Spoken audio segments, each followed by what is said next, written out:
what you think the CCP's position is right now on their own economy, because we've heard that it's much worse than being reported, that they have a major real estate bubble that's about to crash. How's that going to affect everyday people, middle class in China? If you look at China today, you found that the mid-class Chinese people are actually trying to selling their mansions for cash.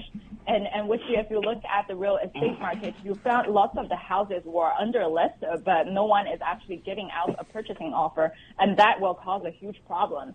Chinese people real estate market as a signal for the general economic and general financial market. And today, when Goldman Sachs investment officers are telling their investors not to invest in China, lots of Chinese investors and mid-class men felt the same thing as well. We were concerned because we understand that the CCP realized that one day the decoupling from West is inevitable, and there are several countermeasures that the Chinese Communist Party might do if they send stronger decoupling signals from the United States. And one of them is to seize all the U.S. investments, which sums up approximately 7 billion or 7 trillion assets in China, and that will cause a huge problem and drag down the United States economy market as well. What you're reporting nobody's talking about is the fact that at any given day, right, at any given day the CCP can simply, like Letitia James is trying to seize Trump's properties now in New York to pay the fine that it was like ridiculous. And we're all railing about that, but we don't realize that any given day the CCP can seize every U.S.